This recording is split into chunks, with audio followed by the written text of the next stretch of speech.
Hello. I've had the privilege throughout my nearly 40 years in mental health and aging services to work with a lot of seniors and families, those who take care of them, both paid and volunteer. It's been a real blessing in my life. I feel like I have oftentimes been on hallowed ground in people's lives as they deal with some of the most delicate and pressing problems that virtually every family will face. So we're down now to what to do about healthcare reform. The fact's pretty clear. There are many people not covered for what could be the most financially and personally disastrous situation that families can face. We're going broke, spending more and getting less in our healthcare delivery system. The numbers are really not disputed. We know for 100 years that we need to have health reform done. Teddy Roosevelt put it on the table, and Richard Nixon had a plan, and others had opportunities along the way, but the time's never been quite right politically. Now there are a lot of people that are hurting, and that's not going to get any better until we do something about health reform.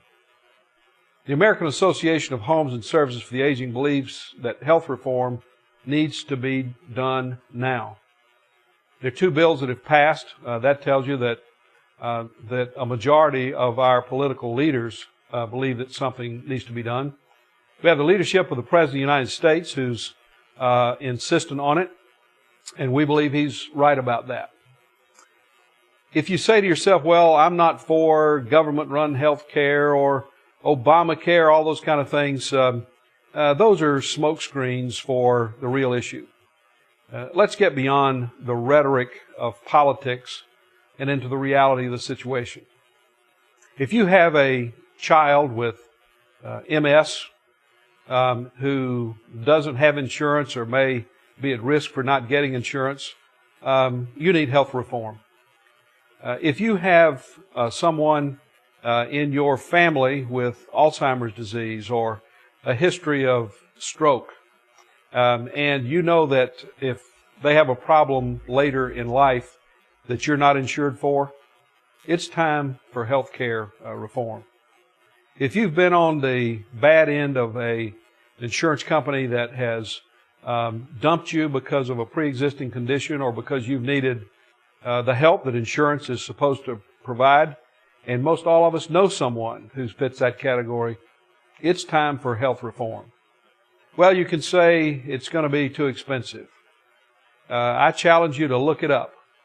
The course we're on now is far more expensive personally, financially, and even morally than making the transformational change that needs to be done now. So I encourage you to look around, look within your own circle of friends or family, get it beyond the rhetoric and make it real. We need health reform now for every American family. And we urge you to express your opinion about that and get involved. Thank you.